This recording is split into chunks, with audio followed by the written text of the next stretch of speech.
One. And we are recording with Ron Moeller, who just endorsed me for president on the stipulation that I promised to sniff more kids, both foreign and domestic. And if I did, Jesus. I effectively lose you for all future episodes? Pretty much. Pretty much. Ron Wow. did not say that. I Of speak course I for my. didn't. Of course, yeah. Why do I even need to clarify that? Of course, I fucking didn't. You retard. Hey, Ron just told me. No, no. Anybody Yeah. watching this is no, he didn't. No, he didn't.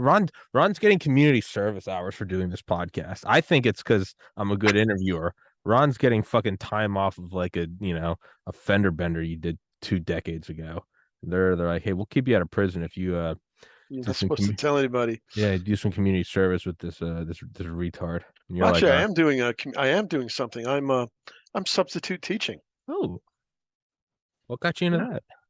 that? Uh, you've got to help your community where you can, and there's a shortage of teachers That's and cool. substitute teachers here in the Lead Deadwood, South Dakota area. So I raised my hand and said, yeah, and they looked at my all my college transcript and says, yeah, you're good.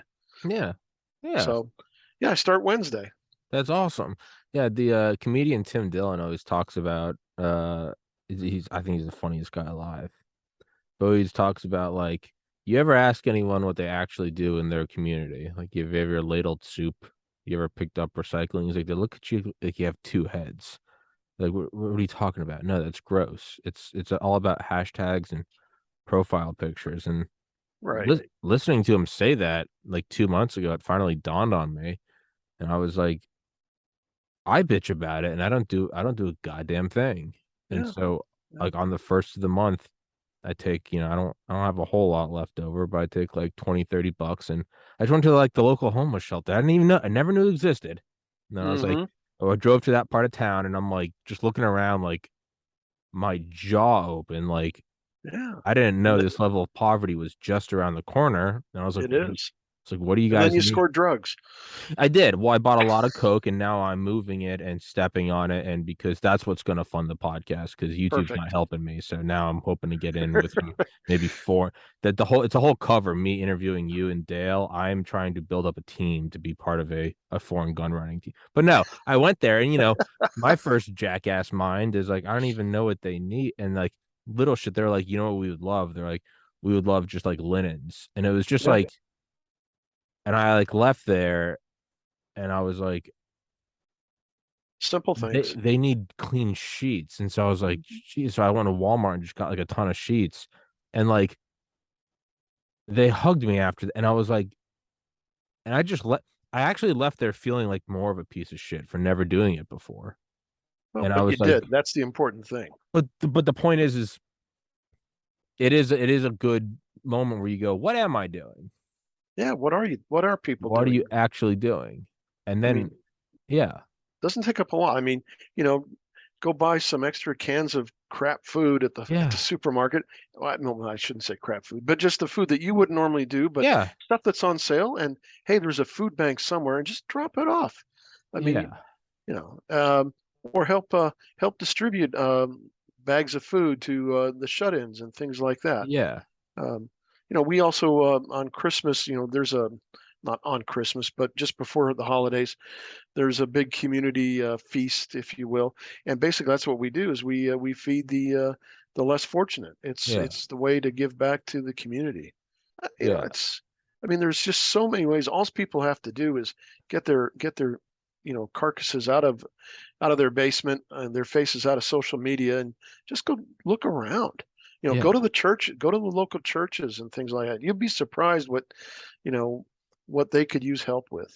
Like you got an old refrigerator, an old freezer, yeah.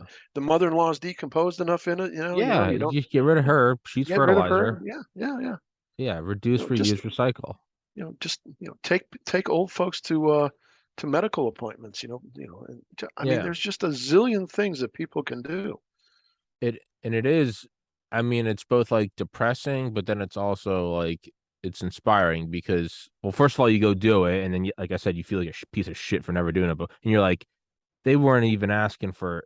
they're asking for $30 of linens, and you're like, Yeah. good Lord. And then but then you go do it and you're like, well, that wasn't, so I was like, let's keep it real. It's like whenever I start like a new workout or whatever, I'm always like, because whenever you start something new, be it this podcast or workout or a New Year's Day diet, you always go in and you have beginner's luck, and you're always like, we're gonna do 90 hours of cardio a day, and then like 10 days in, you're like, Jesus, I'm not doing this anymore. So I've learned through the years, like, keep it find a realistic goal and then Yeah. do 50% of that. And if you can do Pace that, yourself. yeah. So like I decided, I was like, so like the first of the month, I was like, I'm gonna go buy, and then I was like, hold on. No, because I'm gonna burn out. So I decided like I'll go on the first of the month. And yeah, I have to do like one less podcast that day, and I gotta go make a round trip, and it's whatever, it's a retarded drive. But like, if I've done it 2 months in a row now, and I'm like, I can Oh, do good. this. And it's for a second time like brought linens. And I was just like, this is, but then so the point of like it becoming like optimistic is, you're like, oh, like this is how you make your community better. It's not going to be some Exactly. grandiose, a $19 trillion bipartisan deal with 19 other nations. And it's like, no, And you you can don't, and actually just, the government's not doing it. Citizens are helping citizens. yeah. And That's the best part. there's something about no one telling you to do it, and not it not being required. Hmm.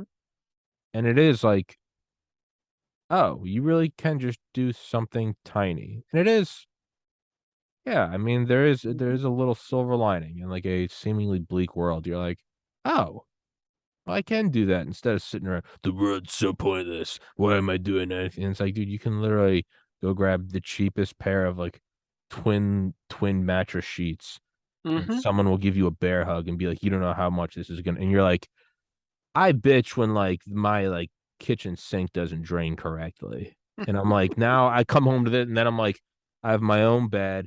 I do a podcast from my own apartment. I can put the thermostat on whatever I want. And there's someone that just gave me a bear hug because I brought Walmart brand linens. Yeah. And you're like, all right, all right. Yeah. It's the Um, simple things. yeah, yeah. Yeah. And so what we were talking about beforehand, not about you endorsing me, which you didn't do yet. No, not You at bet all. Not at all. not a, I endorse you for the wood chipper if you do run on the pedophile it's an platform. endorsement nonetheless, and I'll take it. I'll take it. I'll Feet take it. first into the wood chipper, dude. You go to war with the army you have. I'll take an endorsement for what Oh, what thank you it is. so much. um, but I saw that you had tweeted, and it's actually a picture of a guy in the picture, something I have seen before. I recognize, I don't know who it is, but it was about the Alpha team, the first Yeah, I guess special activities division or first paramilitary group or whatever you want to call it in that was the first October. agency team. Okay, and It was a mixture of a lot of different okay, MOSs, if you will, and from different directorates as well as from the U.S. Army. So okay. And yeah, that was today. So that was October 17th, 2001. So correct. that was the first wave. Well, that was the Team Alpha, the Northern Alliance liaison team, the Gary Schroen team that a lot of people conflate these two with, was already in the Panjshir Valley, and um, that book is called First In, and that was written by Gary Schroen, who just passed away, unfortunately, just a few months ago. Um, so the Northern Alliance was the old, oh God, Ahmed Shah. Oh, is it Ahmed Shah? Shit, I can't remember. Damn Um, it, I'm doing a brain fart here. But it was the resistance to the Taliban in the okay. Panjshir, and so throughout the years, the after the fall of the after the Soviets left and the Taliban won the civil war, um, the agency, at the behest of the U.S. government, maintained a small liaison element with those resistance fighters in the Panjshir. It wasn't a constant presence. It went through several rotations, um, and it was always dependent on the kindness of the Tajikistans and Uzbekistanis and what all up north of us to for a place to launch from. So, anyways, but yeah, that so there was Team Alpha, and I mean we ran through, I think, about half the alphabet by the time the U.S. Army proper showed up. We had teams everywhere. So You know, you weren't a real warlord in Afghanistan unless you had your own agency liaison team That is something to aspire towards. and massive pallets of cash. Is that how you know you made it? Is that like the equivalent of is that like the equivalent of like the NFL draft? Like you just see the guy and like the single mom crying and he's you made it, you go sign with whoever and you're good. Is that it? Like you go home to Something mom like that. and Yeah, she something gives you a like that. big bear hug and your dad's like, what was it? And you're like, the agency showed up and he's just like, my boy. Yeah, and lots of AK-47 rounds flying into the air, as Yeah. everybody starts shooting Some off. Yeah, Hiluxes and pallets of cash. yeah. What am I No, it's not. doing? What am I doing Uh, trying to do a podcast? you should be a revolutionary. I Yeah, should there be you in go. some Afghani valley. No, you shouldn't. No, I shouldn't. Not I shouldn't. now. I no, I no, not at all. Do you think No, I'd stick out? like a sore thumb. Um, Yeah, but but anyways, yeah, is but I that think the it's important. The important point here is that, so September 11th happened, and everybody's running around. Oh, what are we going to do? And the military, Rumsfeld and oh shoot, who was and General Frank, whatever his name was, there, the commander of CENTCOM. Um, they were flat-footed, and they just couldn't get off the dime. And even the vaunted Rangers. I mean, this is the Rangers before they changed through the course of the GWAT. You know, not the Delta, not the SEALs, not the anybody. The agencies. Hey, we can do this. We're flexible. We're yeah? small enough and self-motivating and we could do this, and we did. And it pissed off Rumsfeld to no end. And Good Lord, you he think it, hated us for that. which is so odd because there's always and it's never going to go away. It's been here since the dawn of time and it will be here forever. Doesn't matter if it's America or a predecessor or a successor, but it's right. It's the rivalries between different branches, different factions, different fiefdoms. That's here to the end of time. It's Right. doesn't matter. Um, The polite term is creative friction. assholes. And and but right, and you kind of see that leading up to 9/11. James Bamford talks a lot about it in his book, Shadow Factory, the post 9/11 ultra secret NSA. And you do see the colloquial, the chatter, the terrorist murmur, and in hindsight you see like, oh well, the NSA was surveilling this team, the CIA was watching this team, and the FBI had this thing, and had Yep. they not negotiated, been less Cross. Have we talked to one another? Oh yeah. yeah. Yeah. Yeah. And then of course there's always hindsight's 2020. And well, the entire thing is compartmentalization is what keeps moles from being so destructive, like a Kim Philby or something. So there is, it's always easy to play Monday morning quarterback. But Right. that's odd though, because that's post 9/11. That's so this is Well, but we've got to remember that we've had 20 years of post 9/11. but I'm talking October Well, but 01. people are still using the old playbook. They're still reacting the old way, and except for the agency. I mean, Kofor Black. Say what you will about him. That dude he was a visionary. He was a leader. He motivated people to get out the door. I got Um, nothing bad to say about him. I no, get well, there's some people that do, but whatever. Everybody's got their opinion. Those people that have a negative opinion about him, they're wrong, but that's yeah, okay. yeah. No, but Kofor was good, and a lot of great agency officers rose to the occasion, and a lot of great military people rose to the occasion, and conversely, a lot of not so good people rose to or you know became sea anchors and held us back a lot. Hmm. So it was not a good thing. A couple weeks ago I interviewed Rick Prado, and he was Hmm. talking about Go for Black. He had nothing but glowing things to Oh say yeah, about no, it. I Yeah, mean Rick's an awesome dude himself. So yeah, I mean, he's trying to put it together, and it's not guaranteed. And even if it does happen, I might only be able to get to do like a 60-second interview. But there's like a 50-50 chance in November I'm gonna go meet Billy Waugh, which is wow, yeah, very cool. I I'll shit I my I, re- I pants. remember Billy when he showed up in Kabul, Yeah, and he was like, "Who the hell's this guy?" And but yeah, I mean, Billy was a tremendous individual, great American. Gave me his card. I've really. I've never reached out to him or anything like that, but I mean, he was just good people. Yeah.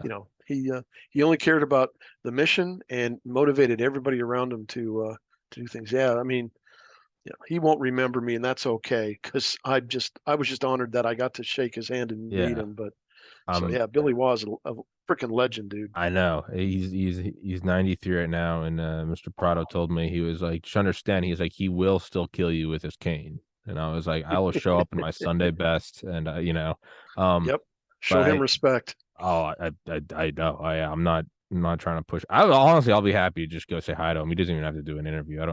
I know everything about him, but I'll just sit down, and listen, and let him tell a war story or two. I yeah, I mean, don't that he entertained the shit out of us in Afghanistan, talking about there he was in Vietnam or Laos or Cambodia, or and Korea.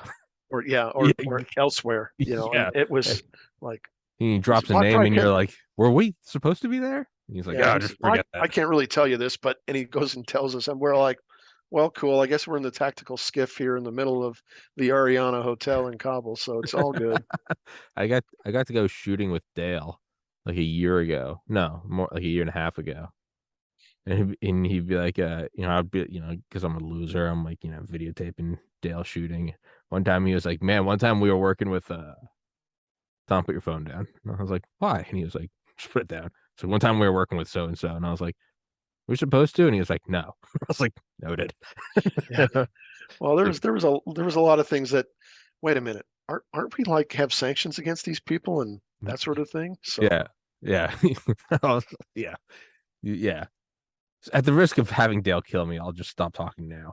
But um, probably good. probably good. Yeah, but it's also like at the same time, it's almost like for me, it's almost like grow up, and it's like, well, of course we're doing X, Y, and Z, right? Hmm. It's that is modern warfare. As I speak from all my wisdom of having a biology degree and doing a podcast in slippers, but nonetheless. So back to the At least you're wearing pants.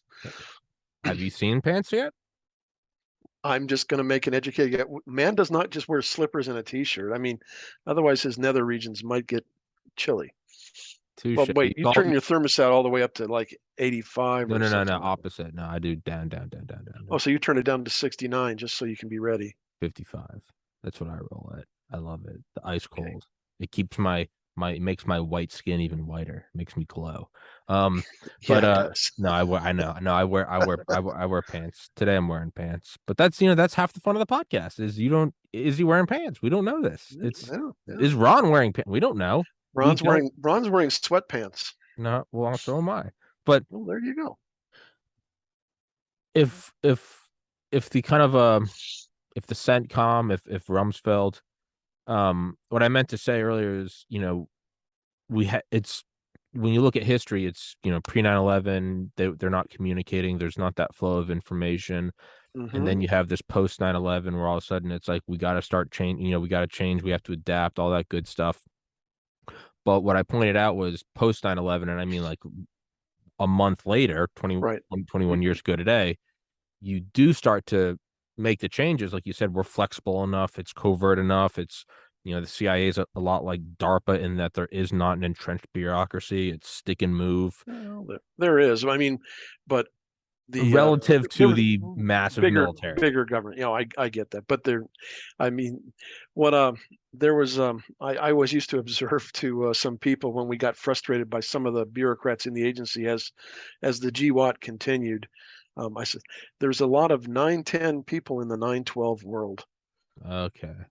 All right. and they still hadn't, because they after the immediate emotional, aftermath, and that those first 3 to 6 months of the war in Afghanistan, then people started going, okay, never mind, we'll go back to the way we used to do things, but they Okay. didn't exactly, but for the some part. So Okay. So it's that whole it's it's the first 2 weeks of a new year. I'm a new man, right. I'm a diet, and then by February you're like, maybe I'm gonna drink some Bud Heavy at sunrise, and it's like Right. that's all right.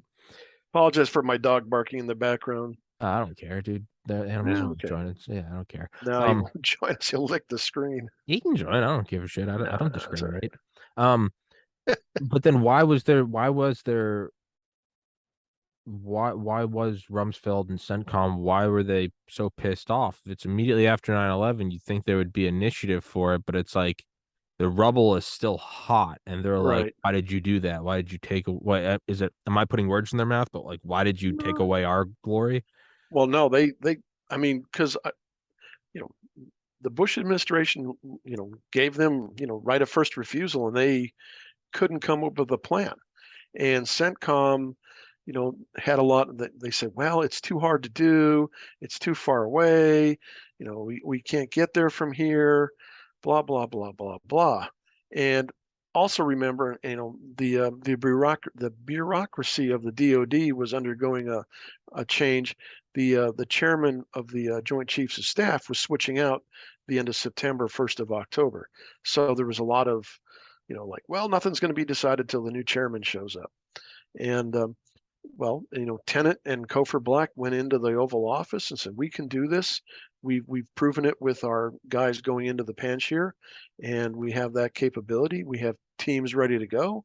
We've identified the major warlord players that we need.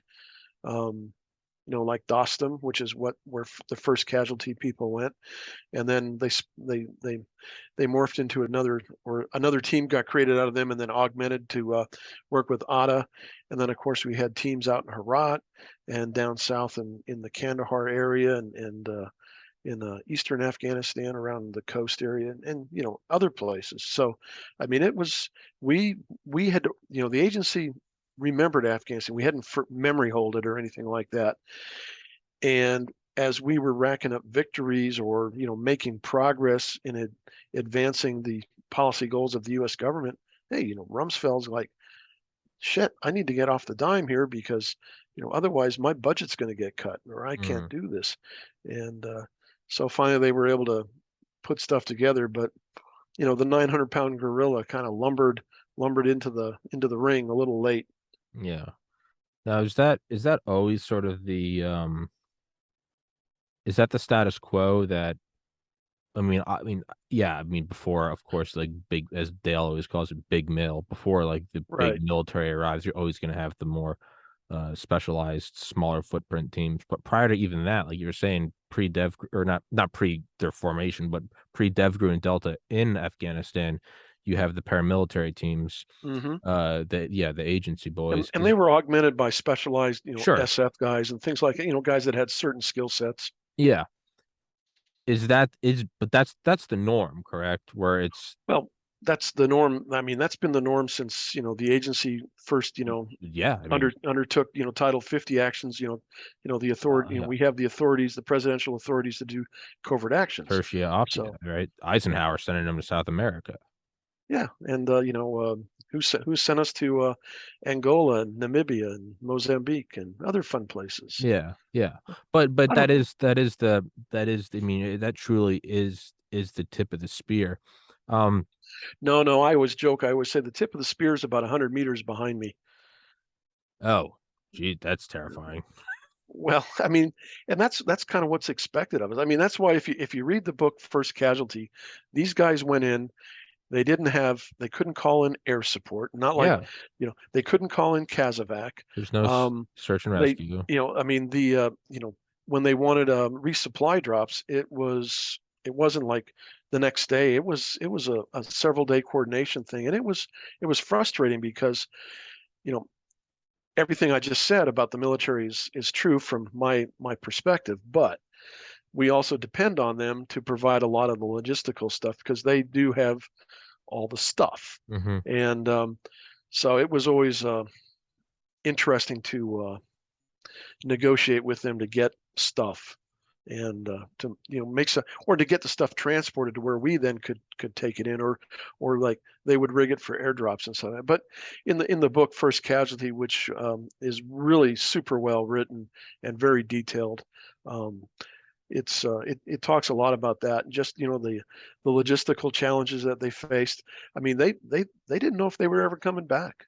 I Yeah, mean when they went there they were going into the heart of darkness, and all they had were their satcom radios and um, you know the weapons they carried and some money and language capabilities and some nascent relationships with Dostum and places like that. So I'm gonna make a note of the book right now so I don't forget to buy it. I'm gonna get it after right. this. Um, And actually, what I'd like to say is I think it completes the trilogy of the initial U.S. the successful part of our involvement in Afghanistan. I mean, the first book written was First In by Gary Schroen, which was written at the behest of the agency because we had to toot our own horn. And it's also a Sure. well-written book. And then Gary Bernstein wrote the follow-on, Jawbreaker, which talked about after Gary transitioned out, he took over. So we had Gary and then Gary 1 and then Gary 2. And then he talked, and that takes us up in through Tora Bora Uh-huh. and, the escape of UBL, Osama bin Laden into Pakistan, things like that. But the missing piece was always that part about Mike Spann and Team Alpha and things like that. And so that's kind of the trilogy, the way I look at it. And hopefully someday other people will write about Team Baker and Charlie and Delta and Echo and so on and so forth down the phonetic alphabet.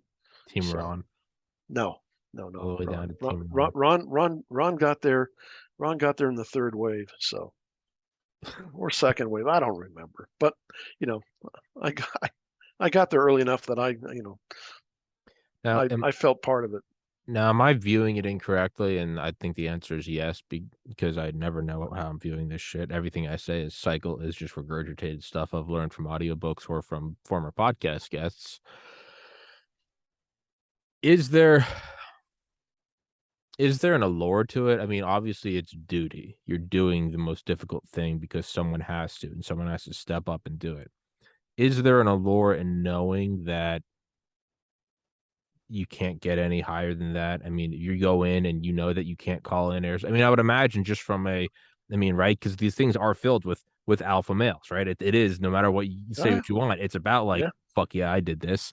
There's got to be something about No, knowing like, actually, they're the quiet alpha males. We're the original. I mean, I talk about it now, so everybody's going to laugh when they hear this, and I say, but we're the quiet professionals. sure, I mean, those guys on in that photo, which are on the cover of the book, um, or in the photos in the book, I mean, this is the first time they've talked about this after yeah. 20 years, and so you know, I don't know if allure is the right word. I think there was just a quiet determination, confidence in yourself, confidence in your teammates, and just you knew you were doing the righteous thing. I think allure probably is an incorrect term. That's okay. You're just showing off your biology degree. I got it. Is allure a I bio don't know. I'm term? just I'm just I'm just busting on you, dude. Oh, I don't I was like I was trying to think and I was like, I thought I did well in biology. I don't fucking remember allure. I was like, oh Christ, here I am. I haven't used that term once with a doctor. But there's got to be something about, and maybe it is only in hindsight, or maybe it's from someone like my standpoint where I love viewing things in hierarchies and increasing tiers of competence, be it studying or special forces or whatever.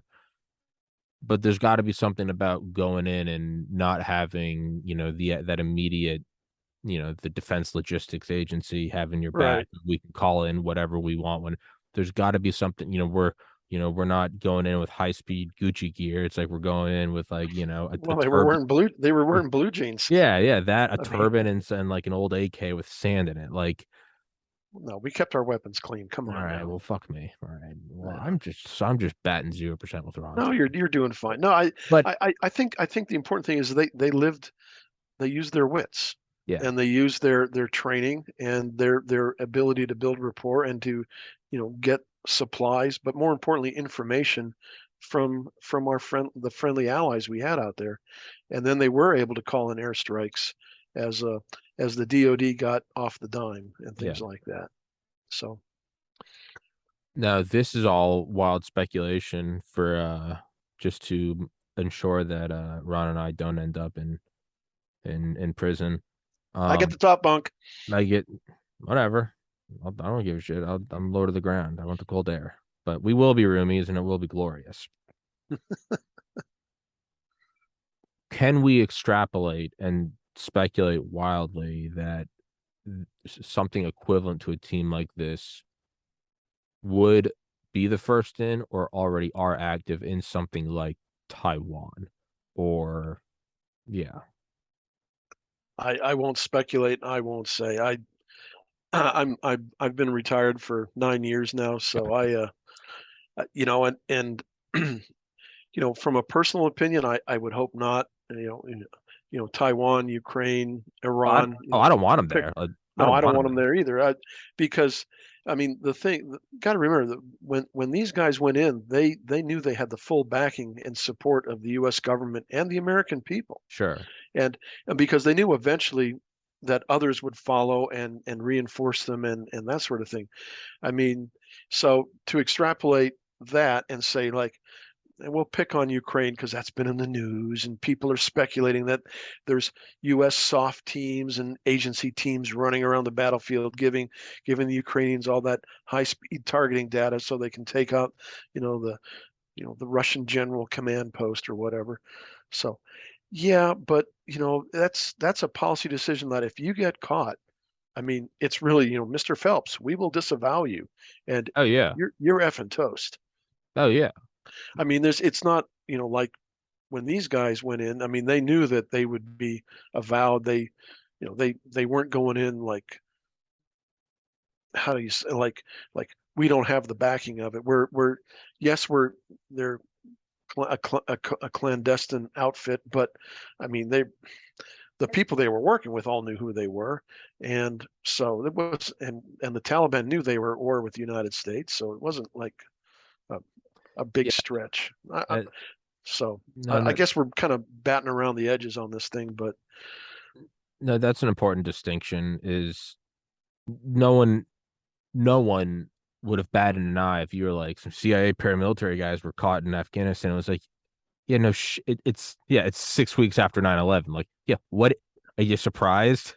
Like, and I'm glad they didn't get caught because they but wouldn't yeah, have had a no, good time. But but you're right, correct in that it's not that normal, like full plausible deniability. Like, we don't know who you are. It's right. yeah, like what? Yeah, what you Yeah. surprised they're Oh, there? you're part of the Malcolm Nance, 31st Morale Division or something like that. Whatever. I don't know. Yeah. No one's batting an eye that they're in Afghanistan. Like, okay, yeah, sure. Right.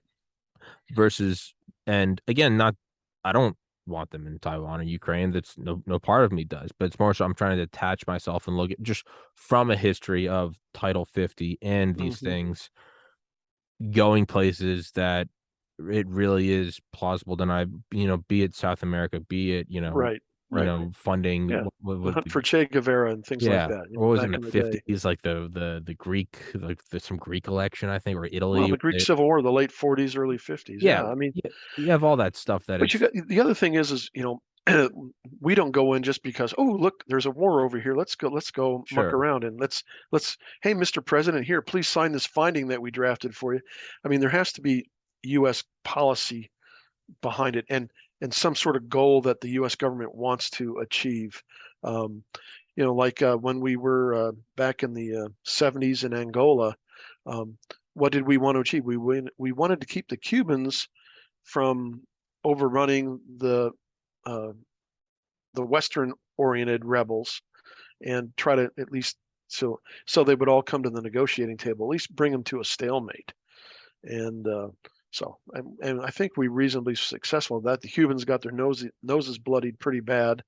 Um, we didn't do any fighting there per se. I mean, but we made sure like, okay, what do you guys need?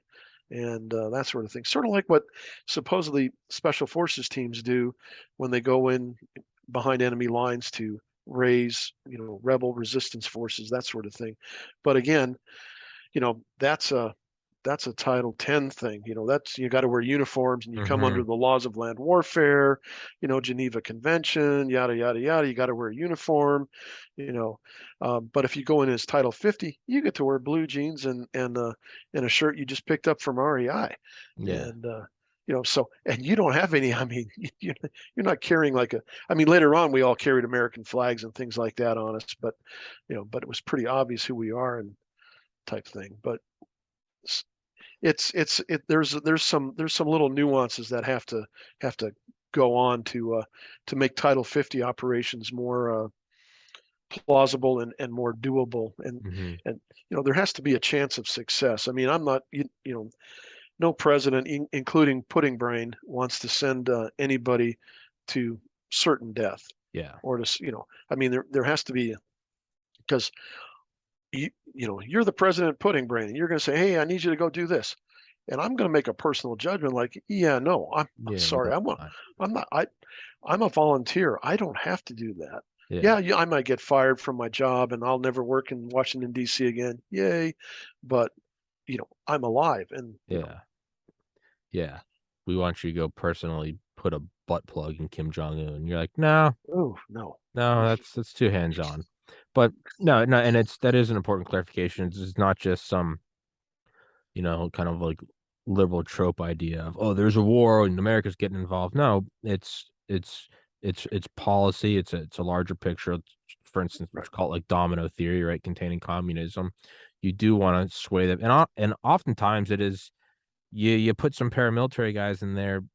That is the lesser of American involvement because if you don't Right. touch it and X, Y, and Z happens, it might be a decade removed, but then you will have marching armies, Right. and Exactly.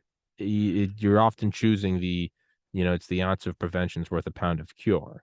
Right. Um, so, and I know you say you don't want to speculate, so I won't harp on it, but that's to clarify, that's what I was just when I said Ukraine, Taiwan, whatever. Right. I'm not, this isn't me going, let's get in there. I'm just trying to look at it more objectively and be like, observing history, whether I want to or not, I would argue that they are probably there. Probably. So I was looking at just more of like an objective detachment. They're probably there and it will probably never be declassified. But I don't want to put you on the spot and have us both No, thrown in I don't prison. know anything about it. I would speculate as well, and I'd be talking out my ass. Well, that's what I So do every day. that's all right. I've somehow turned it into a paycheck. So you're in good company, man. Just fuck all this verifying and then sourcing your information. You can just spew wildly and people will follow you. Well, yeah, I could work for the New York Times. Yeah, you could work for me. Just lead my popular uprising based on nothing. You just start screaming about it. If you get me one of those Central Intelligence Agency shirts, and Yeah, no. now I'll really start getting some. Now I'll really start getting some traction. There was actually I remember seeing on like Reddit in like 2020. I've been banned from Reddit 28 times, and I finally thought I got away after I moved, and I tried to make an account last week, and I got suspended again. So I don't know if they've got like my metadata tagged or something. I didn't even want to do anything controversial. I was just like commenting on some banned forum, and I got banned 2 days in. It's like you've been avoiding our banning. I was like, motherfucker. But before I was banned for like the 28th time, there used to be like when I would post this podcast early on because I still do, but early on I was really getting guests that I had no business talking to. And at least now I have like a studio and I kind of can bullshit my way into acting like I know what I'm doing. But when I was doing this thing in just like a neon like orange fuzzy jacket above my parents' garage in a room that echoed with a shit laptop, and I was interviewing like General Spaulding who flew B-2 Spirits, Right. it didn't fit. It was like who owes who something. And but I would have people comment like eventually I saw this thing and people were like, I've seen this before. I have no doubt in my mind this is an Air Force like recruitment campaign because like 200 episodes in, I got the head of NASA JPL, Rob Manning, and all the rovers they do. Charlie Duke, the youngest man to walk on the moon. And I was flattered by it because to me, that just means that someone somewhere thinks that I'm acting too competent. Well, I'm like, Hmm. hey, there's validation. There you go. And then when I had on Colonel Bennett a couple weeks ago, and we did this book Baltic Chain. I think like 24 hours later, like Nord Stream 2 blew up. And so now I'm just like, now I just kind of want to lean in and like every once in a while, like wear the shirt you're wearing, but just out of screen. And someone just was like, is that the CIA logo? And then I'll take down the episode surreptitiously. Like, I kind of want to just lean into that. And I didn't even think about it. I put the shirt on this morning after, and I go, "Oh shit." Well, it was in the I have a shirt rotation. I sort of like, I have so many polo shirts that if I have to wear one at a, and I just yeah, kind of go through the line. And this I'll go get an FBI one if that makes people feel that would better. be fucking great. No, I have like five of these long sleeve shirts. And yeah, no, I go through them during the week. It's just all I want Yeah. to. Yeah, But Mike Bennett isn't he a tremendous he's an tremendous American? and his I genuinely love his writing. Oh yeah. It's fucking He's great. Well, I told him after I've never met him in person. We've only met via podcasts and things like that because You know, I used to participate in a podcast that he's still on, and I won't pitch them here because I don't like them. So What is uh, it? the conflict or Council on Future Conflict. It's on YouTube. It's anyways, neither here nor there. But I'll throw but shade at them. I don't give a shit. Let's get some traction going. There's no such thing as no, bad PR. these the never mind. They endorsed I me won't for Child Sniffer 2024. stop it. I'll I'm on Team Ron. I'll full Stop loyalty. it. I'll Stop it. start You're throwing. killing me. I'll be your You're killing proxy me. army. You tell me what you want said. No, but I talked to Mike and I read his books except for the newest one because I haven't gotten around to it yet. But I started reading it and I'm like, this dude stole my syllabus, some of my training syllabus when I was training officers you know and he was almost in the same location. I'm going, that mofo, Yeah, how did he do that? yeah. And I He's told him that and he laughed and he thought I just made it up. I go, uh-huh. bullshit. Yeah, no, 'cause the guy that my friend that recommended the books to me is like it's like thinly veiled fiction, and I was like, all right. And I started reading it, and I was like, should I be allowed to read this? Yeah, Like some of the stuff he said was so in depth. And yeah. I'd send it to Dale, and Dale would be like, "LOL," and I'd be like, now I'm starting to think, I'm like, am I about to get like no knocked for reading? No, Like, no. is Bennett trying to fuck me? Um, well, he hasn't fucked me yet. He's coming on again in a couple days, but Oh, excellent. Give him yeah, my regards. yeah. His works are great. They're tiny. They're like 2 hour reads, but a lot of the stuff he says, it to me is, and I have no idea if it's true, but a lot of it to me, that is how I imagine like modern covert action would take place. Is it's We would like to think so. a ton of moving pieces, Oh yeah. you know, high risk, high reward, and then you're like, well, yeah, that's if you were to have that option, that's what it would be. But I'll let you read. I'll have you read another book. Okay. It's an older book. It's been out maybe, gosh, 10, 12 years. It's called Beyond Repair. It's Okay. written by Charles Sam Faddis, Faddis, and Sam was a former chief of station that I worked for in the Middle East, and he also led the initial team into Kurdistan back before the invasion of Iraq in 2003. Um, and he also wrote a book about that as well, and a couple other books. But Beyond Repair is his first one that he wrote, and basically he calls out the agency for being so calcified that that our post 9/11 reaction was an aberration, not the normal method of doing business. Um, yeah, so I won't give away. I won't do any too many spoilers, but it's a good book. It's an indictment of the intelligence bureaucracy that is the agency, but you from that you can seriously extrapolate it and take it to the other 15, 16 intelligence agencies in the intelligence community I and just go, I yeah, I just made we're a not note. getting the American people are not getting their money's worth. Yeah, I just made a note of it. Okay, sorry, I'm giving you all sorts of homework. Dude, you're good. I think I've got 5 books I have to read this week. Every once in a while, I'll kind of I'll just glance at my I'll glance at my calendar, and it will start to dawn on, because I never planned this podcast more than 10 days out. It's just the entire thing is just a running shit show. I'm juggling on a unicycle, on fire, on a tight wire, and people are like, it's so Oh, well, great. and they're so well planned. I'm like, no, it's smartest guy I knew in college, straight A student. He's a doctor now, just like, you know, balanced, perfect work life, like in a band, like super hot girlfriend, like just, respectable dude. He outscored me on everything, even the MCAT. I fucking hated it. I studied for the MCAT for 9 months. He studied for 3 weeks, and he still beat me. It's a mother cocksucker. But I used to study on like Friday, Saturday, Sundays, just nonstop. And like he would wait until like Sunday morning. And I'd be like, why do you do that? And he'd be like, because he was like, fuck Adderall. He was like, there is nothing that will make you focus more. Like the And cold pressure. chill of fear down your spine, where you wake up on a Sunday morning and go, that test is tomorrow. Yeah. He goes, Oops. you'll be studying. You don't have to tell yourself, pay attention. You're not wandering off in a la la land. You're sitting there in a blind fear. that, and so Yeah, when people are like, how come you don't do this more? I'm like, there is a focus that you can do. You have an author on for an audiobook a month out. You'll take you a month to listen to an audiobook. Right, because you put it Schedule off to the last minute. you Yeah. schedule 3 authors in a week. Miraculously, you'll find time to go through 30 hours of audiobooks in 3 days and get in a workout every day. It's so I let blind fear drive me. That's a Um, good. Yeah. what was the point of me saying all that?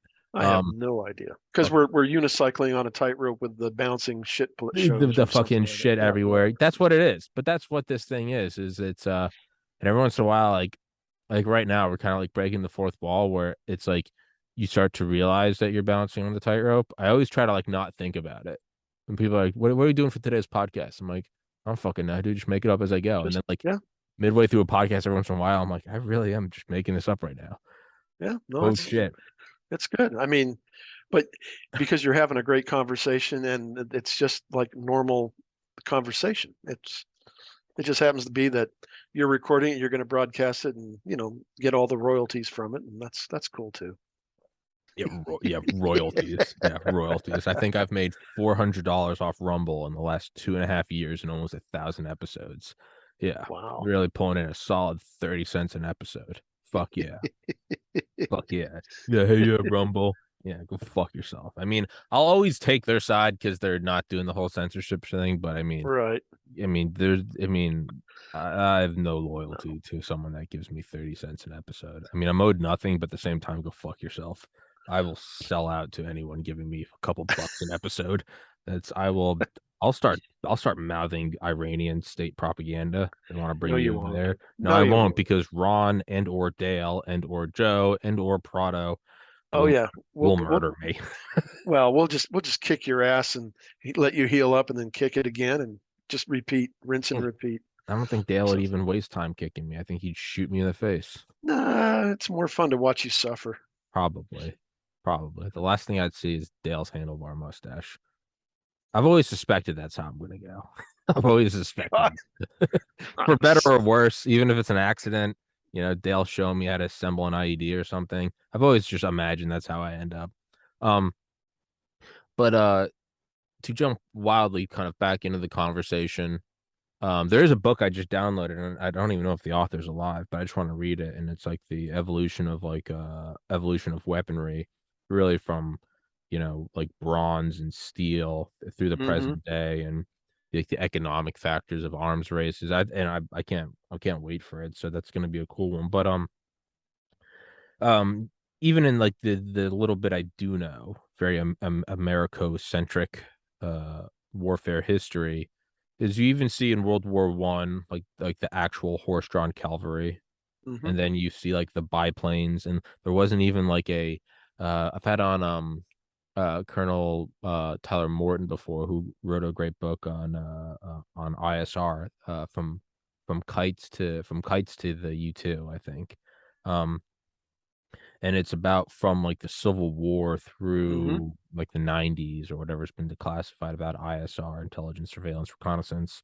And like in World War One, there wasn't even like a uniform way because the technology of flight was so new Right. that sometimes it was like they would like go by and like hand signal like this is what we saw. Other times they try shit like actually using a camera and then like hmm throwing the film overboard and like hoping it didn't land in the mud or something. And it's just all of this like horse shit. And it wasn't until after World War One that they actually, not the Defense Logistics Agency, that was way later, but there's something called, I think, the NDIA, the National Defense Industry Association, which is kind of funny because if you look at it, you're like, oh, that's just the military industrial complex. But the entire thing is post World War One, we realized that we did have a problem with sort of mechanizing and modernizing our forces. Like, not everyone's boots were the same, or not everyone, whatever. Right. It was I mean, very, we had to use French tanks and British tanks and British aircraft yeah, and French artillery pieces and things yeah, like that. So yeah, I mean, but what you're talking about, yeah, we may have formed it, but nobody really paid it any mind or heed until, basically 39, 40, yeah. when like, oh shit, Oh, we fuck. we better rearm. Yeah, yeah. You know, It's my little brother got married this past July up in a on this island outside of Maine. and we were out there, and they had all these, yeah, these old like plugged up artillery pieces, but they were talking about like these were here from like the Civil War, Hmm. and they actually came and got some of them like midway through World War I. They're like, y'all using these? And I was like, no, they're just off the coast of Maine. They're like, cool, we need these in France like now. And then Right. like, so like you do kind of see that cobbled again, the Monday morning, we have a Hmm. military industrial complex. Yeah, we do, but then there's also it's also been a century since we fumbled. I mean, Curtis LeMay talks about early on in the war. He says, "I will never forget the fear of like doing the quick math and realizing at the rates we are losing planes over Germany or Nazi occupied Europe and the Right. rate at which we were getting them, we had a 30-day supply. We are losing 10 for like every one we had. We And had it's not just the 300. aircraft; it's also the air crews, Well, which are everything. even more More more specialized. valuable. Yeah. Yeah, which the And Japanese figured out when they lost all their best aviators yeah, during Midway and then subsequent battles, and yeah, they never quite could do it after that. but they did have guys that maybe not talented.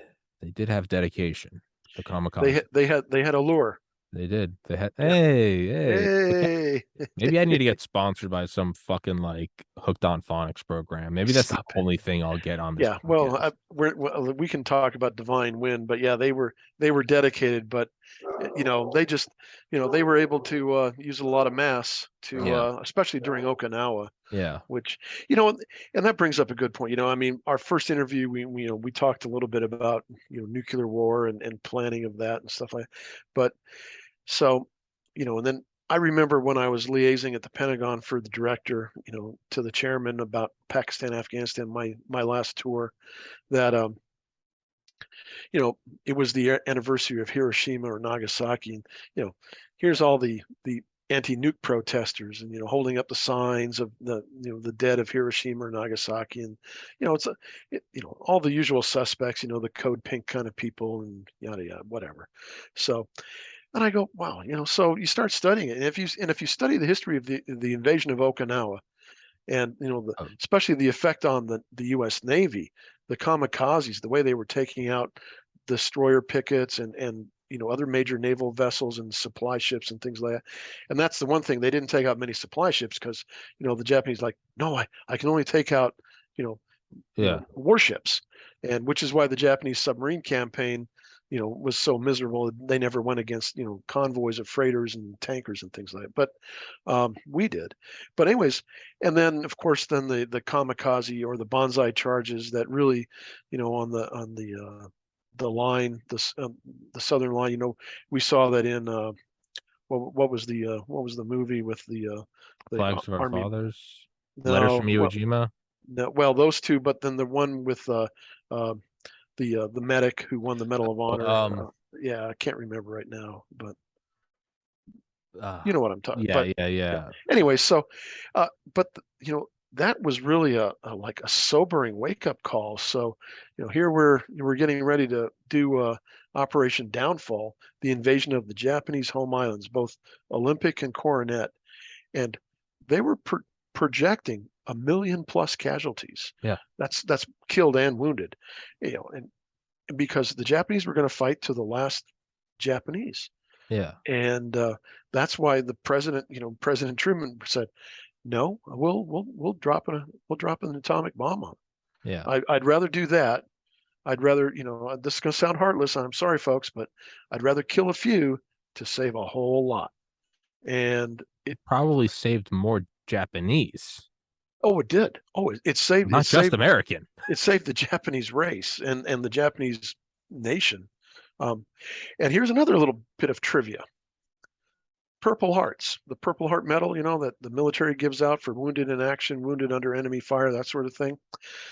We've been giving them out, Korea, Vietnam, Desert Storm, et cetera, et cetera, et cetera.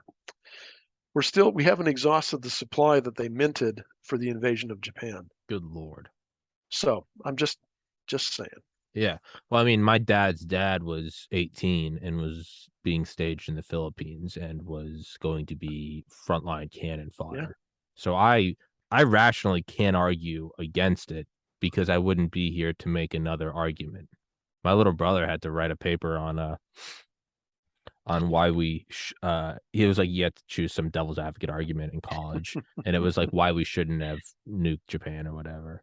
And uh he had a brilliant line, and he goes, well, if we didn't nuke them, I wouldn't have to write this paper, because That's we right. would he and I wouldn't be here. That's right. That was a great line. My And my DNA strain would have I wouldn't be deceased. writing this stupid fucking paper. Yeah. And even if I was, it'd be in Japanese, not English, douchebag. But yeah, no, that, I mean, you look at Okinawa, Iwo Jima, and I can never pronounce it. Peleliu. Peleliu. I had on a guy a couple months ago, a Marine whose grandfather was there. I mean, like, you have these things, and you look at them. You look at like just the war in the Pacific. I mean, World War II is hell.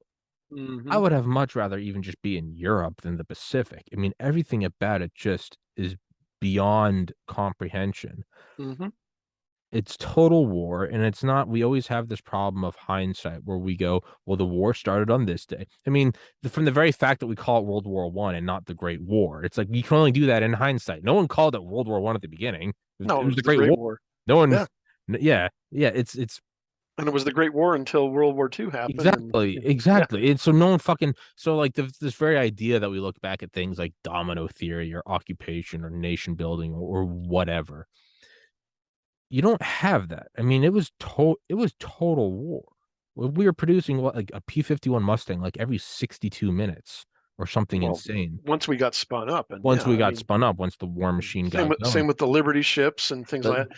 yeah, All that stuff. I mean, we were literally the arsenal of democracy. Now we are not any of that, yeah, because so much of our industrial base is not here anymore. yeah. And when you do look at that and the nuking of Japan, I mean, we can sit here forever and talk about one. Truman talks about in his journal, I think, is when Leslie Groves, who's heading up the Manhattan Project, General Leslie Groves, he Hmm. said, if you don't use this bomb, like, okay, like you are commander in chief, but he's like, I recommend, as you know, just a professional recommendation, that you start composing your impeachment uh rebuttal now for when the American people found out that you could have used it. Right. And Oh yeah. that's stuck with Truman. And the idea of, well, why don't we just drop one? The same people that say we should have dropped one in the ocean off the coast are the same people that say, why'd you have to shoot him to death? Why didn't you shoot him in the foot? Right. Is The that how you think? demonstration explosion. Yeah, that's Yeah. Why didn't I, the I cop shoot him in the leg? And it's like, you ever see like a cop's body cam? This shit happens in seconds and it's right. over. And I'm in fear for my life, and I'm going to put down the threat. And in that moment, it's who's going home. Yeah. That And you don't have to. it's always going to be me. Yeah. It's And not going both to be guys the are perp. thinking that. And both guys are, and the perp's thinking it's me. And both guys No. are, you can call it whatever. And I'm not defending it, but you call it whatever you No. want. I mean, biological flight or fight. No Right. one's Oh yeah. thinking, well, where's the other guy thinking? I mean, I wonder what the rules are in this county. No, it's fire until they're not moving anymore and then fire some more. So there's one line from a book about, I think it's, in Iwo Jima, and they're talking about, guys on their station there, and it's, I guess, after we've raised the flag, and they're moving on towards mainland Japan, and when they hear about the first like detonation above Hiroshima, Hmm. and there's always one line that sticks with me, and there's like a veteran talking about it, decades later in the 80s. And he goes, I hadn't even realized that it's kind of like when your like washer machine's running or something, and you don't even realize it until it turns off. But there's just like a background humming or Right. something, It's but just white noise. you don't realize it's there until it's, or the air conditioner goes, "Toom," and you're like, oh fuck, I didn't even. Right. He goes, I didn't even realize it, but for the first time, he was like, that night laying in bed, he's like, it was an odd sensation, but I actually started making long term plans. Hmm. And that one's always stuck. It's not the romantic, we're going home, we're going, what, all those tropes. It was just this guy going, I hadn't even realized it, but I had never once thought more than the next 24 hours of where am Hmm. I, food, water, like, fuck, I don't have to go there and clear that cave. To all of a sudden, it was like, maybe we will move to New York. Maybe me and the wife will settle down. And all of a sudden, he Hmm. was like, what are these alien thoughts of like, Hmm. what color car do I want? And again, it's kind of back to what we talked about earlier, where it's me bitching about my sink, and then I come back here and I'm like, those people hugged me because I brought them Walmart brand Hmm. sheets. Okay, my life's pretty cool. Yeah. That's one thing I always think is just the sensation of long-term planning. Hmm. That's a sobering thought to me. Um, Yeah, and a lot of Americans take it for granted. yeah, They have no concept of that this could all be taken away from them yeah, in a heartbeat. yeah. Um, how do we Terrible thought. how do we get on all this thread? I have World no War idea. One, something with You're mud horses. you're just a depressing interviewer. I'm telling you. Me? You're Debbie Downer, man. I'm sorry. I mean, we could do those more positive topics like our last episodes, like nuclear No. targeting and continuity of government. If we want to be really cheery, No. the only No, thing because more then somebody will bland think than that we're advocating for Joe Biden Armageddon thing. That whole the only thing bullshit. fucking blander than the color of my skin is the interior walls of Raven Rock. I mean, if we really want to go full colorless, just Oh God. yeah, we Been can there, done that. we can. I Been know we can. You want to get depressing? We can No, tone it down. it has that We can turn the pea dial. green that pea green 60s paint job. Oh God, We can terrible. turn the dial. You want to? No, no, no, no, no, no, no, no, You'll no, be no. begging for the days of talking about Iwo Jima. But yeah, me and Ron, we're sharing a cot in Raven Rock for the next 6 decades, taking our radium medication and Ugh. MREs.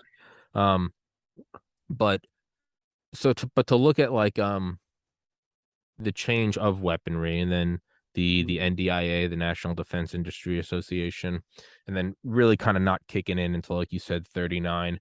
But we're constantly seeing these shifts in technology, right? LeMay was obviously a bomber head, and he didn't like the idea of missiles. And then finally, like the rational part of his brain kicked in and was like, these Mhm. are faster. They don't require men. We can fire them. Right. There's no recall. They are better. No, it's not the glorious chrome bombers, but move on, right? We're also Right. not doing the cavalry charges of the Civil. It's move on. Do you want to win the war, or do you want to jerk yourself off to the weapons you like the most, right? We're not wearing the World War One, the plumes like Archduke Franz Ferdinand was wearing, or the bright blue uniforms. No, you want bland gray shit to blend in, right? Fuck off with the whole with the makeup around it. You see that moving forward, and then you see the leaving of the U.S. Air Force from the Army Air Forces, Hmm. because it was still so new that it's just like, yeah, we'll just fuck it, it's the Army Air Forces. We'll just, you guys got planes now. And then after a while, it was like, oh, these are the dominant force in war. We need an entire Air Force. And I know that there's a lot of people out there that have they're still in Orange Man bad syndrome. But when people are like, why did he create the Space Force? Or, when whatever, like retarded name. Neil deGrasse Tyson, who's no friend of conservatives, even made this point on CNN and was like, well, actually, no, this is following the same theme of the Air Force breaks away from the Army. And now the Air Force for all of the Cold War has been in charge of, Space Command, and then Hmm. we have the NRO and the NGA, and we have all this shit. Eventually, it's like we do kind of need to look at it as another. But it's the natural progression. But Hmm. people's hatred for Trump is so blind they can't even remove. Jesus Christ. I got it. Yeah, don't go there. Yeah, You'll throw yourself into a stroke. yeah. People just Buddy's orange, and it's like, oh, Jesus Christ. And it's like 1947. The Army Air Forces. Shut up, Nazi. And you're like, I don't even. What does that even mean? Um, but as you see this evolution, and then you look at things like 2011, like Stuxnet, I do wonder, in the future, will the tip of the spear, or the tip of the spear being 100 feet behind me, will it morph from, because what you would want, right? Because let's go back to what we said, smaller footprint, more flexible, you're able to do these things despite having bureaucracy. It's nowhere near the bureaucracy of like the traditional branches. You can move Hmm. more quickly. It's like a private company. You can just fuck this, you're fired, do this, we're doing this now. You don't need to Right. do. That's what's so great about this podcast. It's just total dictatorship. I I consult with no one about a podcast. Talking to Ron today about whatever I want. There's no focus team. There's nothing. Are you really sure you should start it with talking about sniffing kids? I don't know. We'll focus group it live. Like whatever, you know. And fuck it, we'll do it live. But you start wondering along that same extrapolation of, the Army or the Air Force is leaving the Army and then Space Force sort of growing out of the Air Force, it's following that trend of being more fine-honed to that specific battlefield. Hmm. You almost think that eventually, even having a paramilitary team whatsoever, and this is sacrilege to Dale, who always says it comes down to the man with the gun. Pretty much. But I wonder at what point will the very tip of the spear simply be cyber, simply be electrons, ones and zeros, the smallest footprint, the quickest to deploy. I mean, literal light speed. I Well, wonder if that is what the tip of the spear is well, into it modern could be now. it could be one arrow in your quiver, but I would postulate that to hold and occupy ground, I can't send a bunch of electrons and buzzing around in somebody's laptop. I Sure. need to go face to face with somebody who's allied to me and whose cause is reasonably well aligned, or I can try to align it more with what my government wants, and we can make things happen. I can use the cyber to weaken the enemy so they can't deploy their forces. They can, Mm, you know, gives my guys a better fighting chance. Um, I mean, it's all part of it.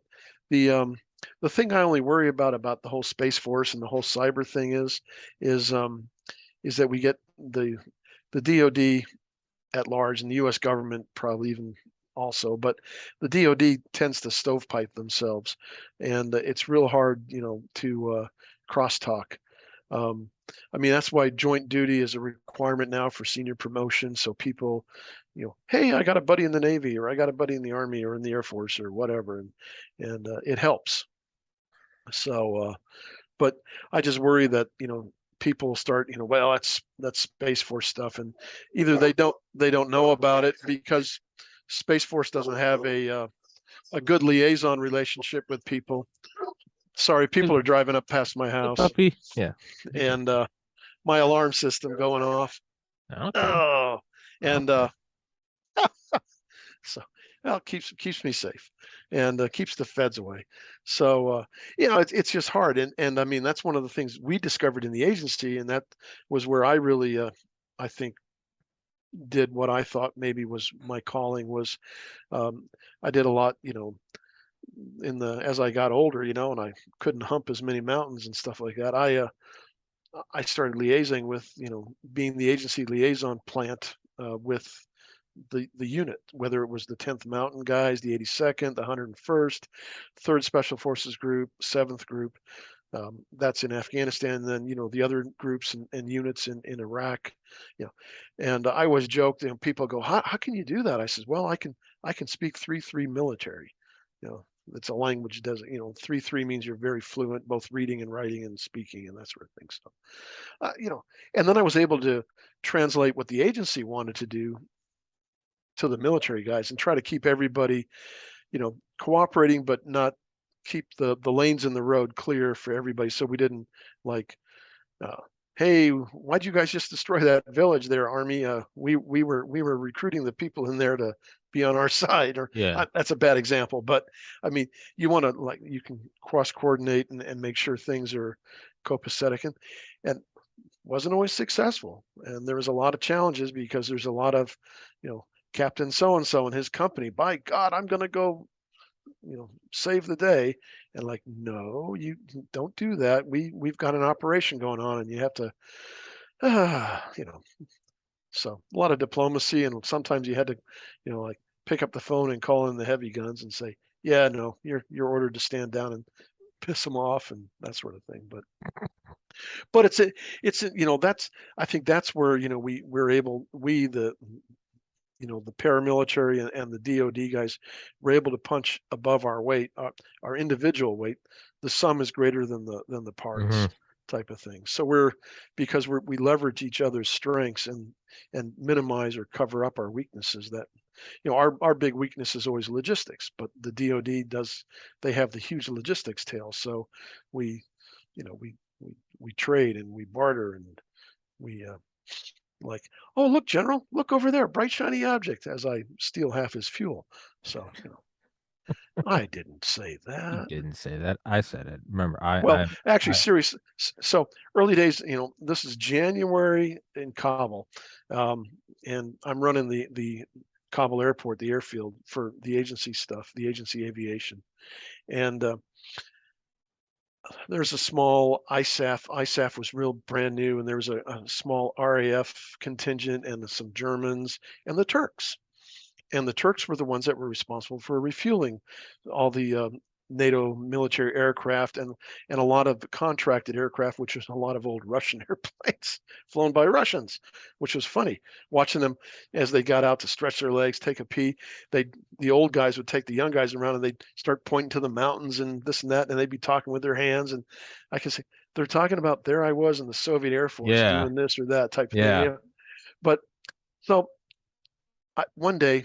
I I call up the Turkish refueling dudes and I say, "Hey, I need my fuel bladders filled, stuff." And they go, "Well, yeah, we'll be there." And when they finally got there, the sergeant started talking to me, and he's like, yeah, we're really not supposed to do this." I said, even though we were paying for it under a State Department account and everything like that.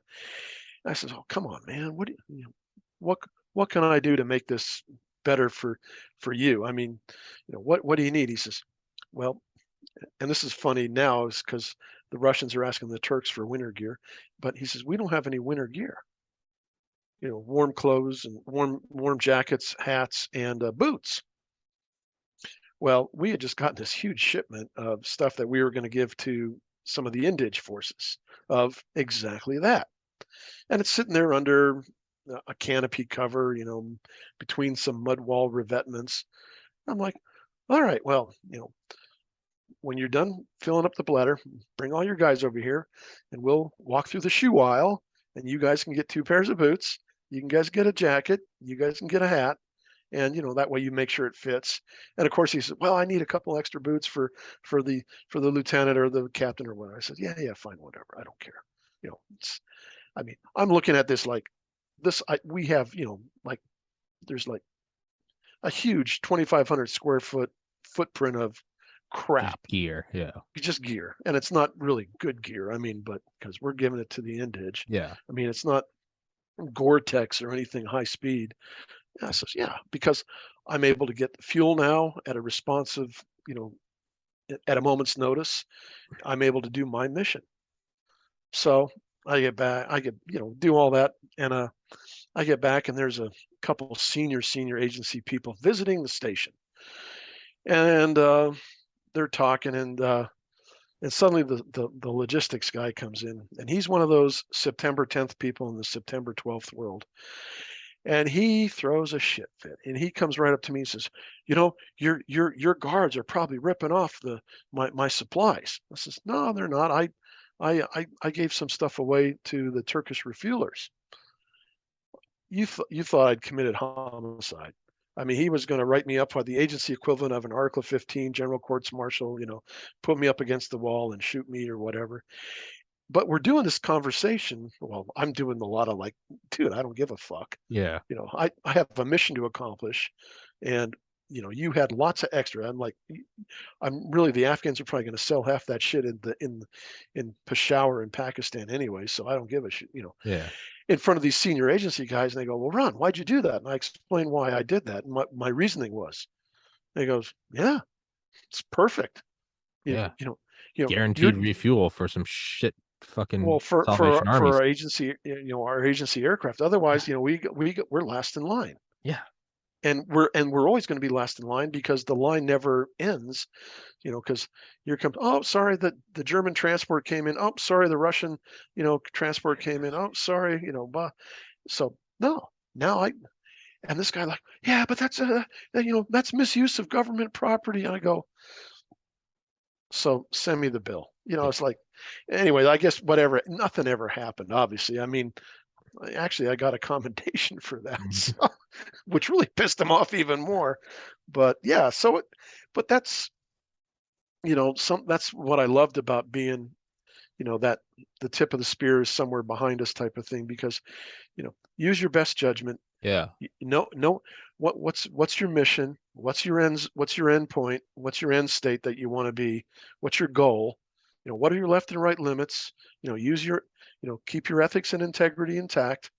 Don't send anybody out to get killed. Like, hey, I need you to go out there and walk through that landmine field and see if there's anything, active. Go ahead. Nah, I'll write your wife if I could Yeah. write and push to.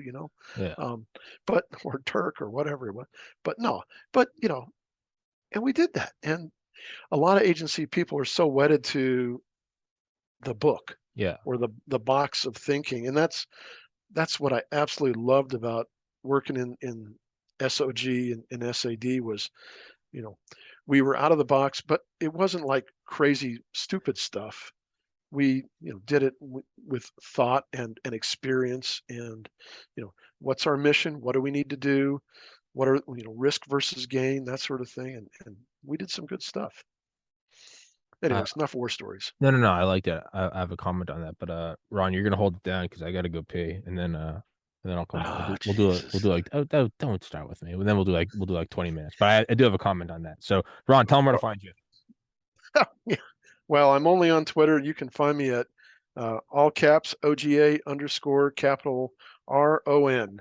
And yeah, so I don't post that very often, but when I do, it's usually something biting and sarcastic, uh, political commentary, military commentary.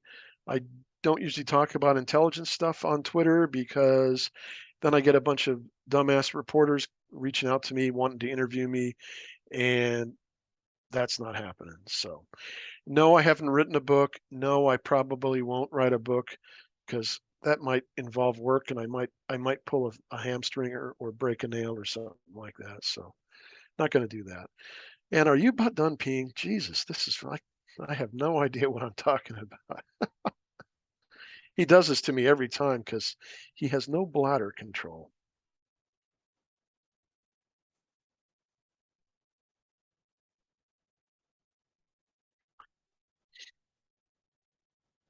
And but the I also want to encourage you to follow Colonel Mike Benning or Bennett, excuse me, Colonel Mike Bennett, two N's, two T's.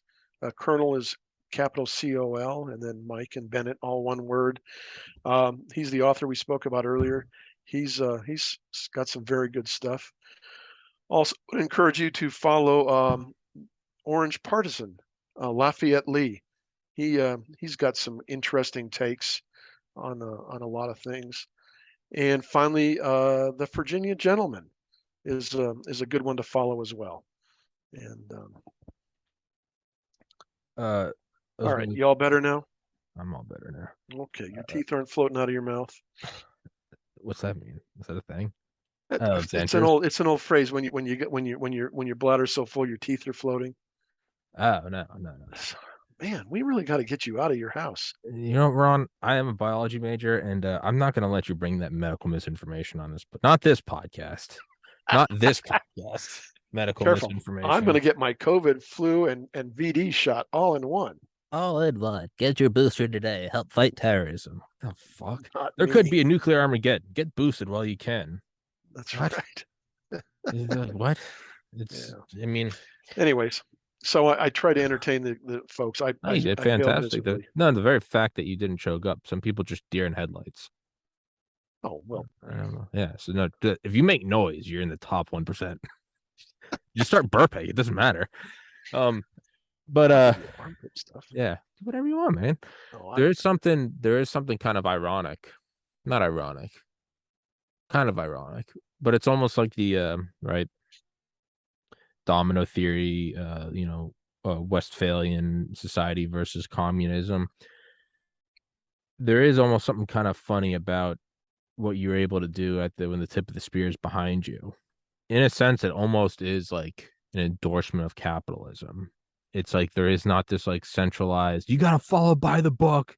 It is, well, it's like, it's rugged individualism and teamwork. and an incentive. It's use your Mm, best judgment, and because of that, you can put the resources to the best possible and most efficient use. hmm It is almost like the ultimate endorsement of capitalism. But you do see that in because like that is something that I think if pre-med me, that would have been me. What do you do when you're using this? We have, it's supposed to be exactly 10 pairs to this person, because I was very rigid in my thinking. And it's because I didn't, it's kind of like this. Doing like bench press or like chest workouts. Every once in a while, if you go to a gym, you can find like a bench where the actual bar is like connected via like a wheel system. Hmm. And because of that, it is just purely up and down. And you never realize how many muscles you're using to balance something until you're using a free bench, right? Or you use a Hmm. curl machine versus like doing standing curls. You realize like, oh, you got to balance your legs and your back, and you're doing a whole bunch of little muscles just to actually Hmm. use that one thing. That I'm sure there's benefits to it. I don't know. I don't give a fuck. That's not the point. That's why your core is probably so good, right? Yeah, All it's the why ladies it's say that, it's I'm it's sure. why it's so wonderful. Yes, but like, and Biden always texts me and says, "How's that core?" And I say, Oh "Stop it, yeah. Joe." But Sniff my hair. I say, "Stop it, Joe. Sniff me, Daddy." But you're And Ron's just thinking right now. He's like, "I used to negotiate with fuel lines for the agency. How far I have fallen, sitting with oh, this kid." I'm in the abyss. I don't care. I'm swimming in You've stared so deep into it. The abyss is scared of you. The abyss is like, no. don't look at Ron's eyes long enough, or Ron will gaze back. Um, but when you're doing like bench on like a machine like that, it's great because you can put all of your energy into just the up and down motion. Hmm. And that's great for, if that's all you're trying to do. But you're losing any sort of extra workout of balancing. And so, being pre-med was a lot like using a machine. It was the system was already built. You're Hmm. not pioneering the act of getting into medical school. It's decades old. There's tens of thousands before you. The courses are laid out in front of you. You don't have to make the courses. They are perfectly set to last 6 months. It's all out for you. You just It's have to, regimented. yeah, you just have to complete it. Now, granted, Hmm. it's you and 300 other people, and only the top 10 are going to get in. But even that's easy. You just have to dial it up. You just have to go blind work ethic and just be crazier than anybody else and just study around the clock. The difficulty comes in when you have to create something on your own. And that's kind of like, I think is one of the allures of this podcast. Is that's not why I do it, but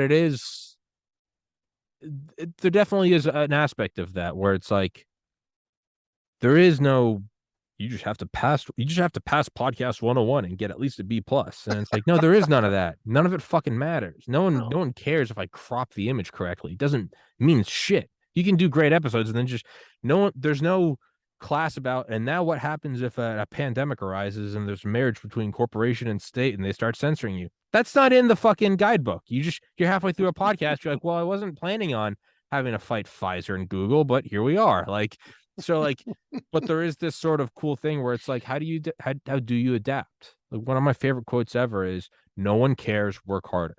I just think it's the most clean cut Hmm. motivate. No one gives a shit. No one apply it to anything you say. No one cares, work harder. Right. Fuck off. Just fuck Just do off. your best, work harder. Yeah, just just Yeah. just just fuck off. Just no one cares. Well, And I like that, in that you have to adapt. All right. Well, I can't be on YouTube. Well, you can't have your cake and eat it too. So I want to be able to say whatever I want, but YouTube's a private company and they ban you. All right. That means you have to just go to a bunch of alternative websites. All right. That sucks. Fuck off. No one cares. Work harder. hmm. And you can look at it so many ways of like a traditional mindset of like, kind of like that guy being like, why are you giving this stuff away? You should be sent to Gitmo for giving boots to whoever. But No. I look at it more as like, sure, if my podcast was a publicly held company, my fiduciary responsibilities would say, stay on YouTube, don't interview Dr. Malone, earn the Hmm. most, and also be like, stop interviewing agency guys. It'd be like, you should be covering TikToks and the Kardashians' asses, like, Ooh. because that would be right. But I mean, if you want the most brain dead dribble, people, hey, I like that too. Well, then that's what you would do. But there is something beneficial about it being a solo endeavor, Right. much like SOG or SID, in that it's like you have a lot of, you're off the leash.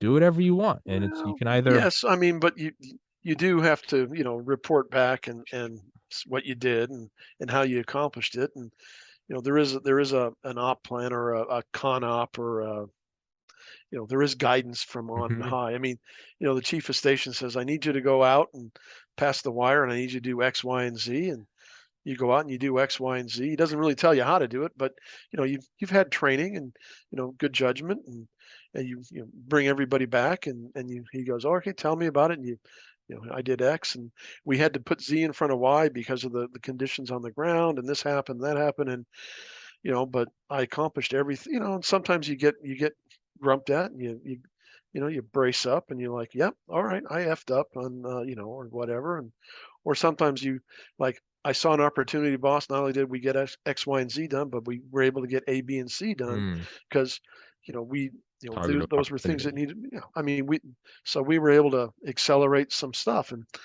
sometimes that's appreciated, and sometimes like we're not ready for that. Yeah. Oops, Yeah, sorry. yeah, fuck me. Yeah. I'll tell them that I'm just a doofus, and that I'm an ignoramus. But Yeah.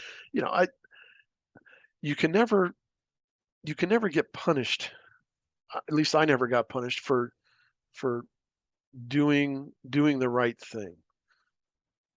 And um, so in Iraq, on one of my tours in Iraq, running a special program that was in direct support of a specialized presidential finding, I had a couple lawyers come out from the agency. I hate lawyers. I love lawyers, but I hate lawyers.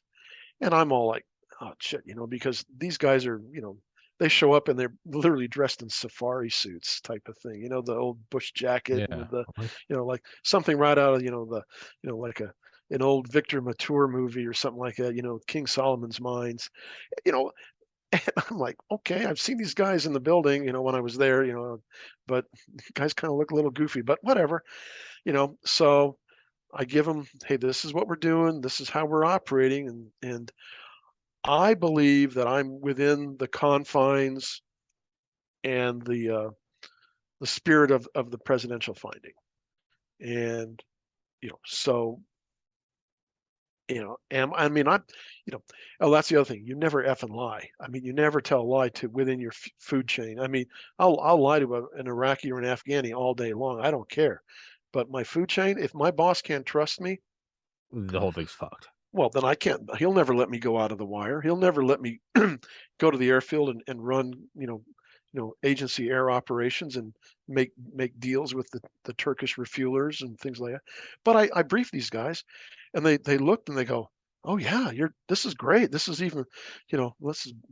So I said, "Can you put that in writing, please?" So Write that down. just well, because there was a couple of people there in Baghdad that were not read into the program, and I couldn't really tell them, and I asked them to do it, and the lawyers declined to bring those guys into the loop. I go, well, okay, whatever.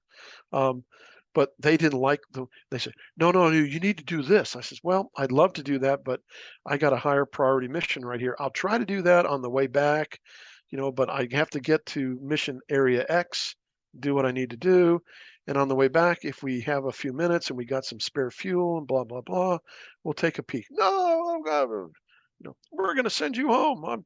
So literally they would call the chief of SOG up on the phone, wake his ass up in the middle of the night in DC and start complaining about me. He goes, nope, Ron's doing exactly what he's been told to do by people higher than you. That did not make people happy, but so anyway, yeah, I mean, so then you have to like negotiate the deployment bureaucracy of people like, yep, you can't eat in my chow hall anymore. Or Yeah. that sort of thing. I'm like, bite me, Yeah. like Eat a dick. whatever. Yeah. But there's gotta but again, there's gotta be a certain gratification to having that much I mean, Well, it's gratification, but it's also it's a lot of responsibility. I mean, I always joked, or I always laughed when the Spider-Man movies, with great great power power comes a comes great great responsibility. responsibility. Yeah. Yeah, I go, it's true, but good Lord, but I never really thought about it. I mean, I just like, I just felt honored and like I was literally, I mean, honest here is, I always felt like I was unworthy of, because those guys on the cover of First Casualty, I mean, they were the Titans, Yeah. and the other people that came after them, they were also the Titans, and here I come. I'm literally the little Gunga Din character. Oh, you want some water, Sahib? You need fuel for your airplane. You're Uh, you know, I, Quasimodo. yeah, something like. I mean, I I always felt like I was awestruck a lot. I Yeah. mean, I'm not like, oh, I'm a like starry-eyed Sure. fanboy, but it was always I think that kept your ego in check too, because some people would last barely one tour because they would, like, I am a man, I'm a giant among men, and I'm striding through the, and they would like, dude, Douchebags. you're gonna get people hurt, Yeah, and that's you're, the guy that steps on a landmine. well, yeah, so something like that. Yeah, Uh, I don't know Nothing about like shooting an RPG out of the back of a, well, not an RPG, but uh,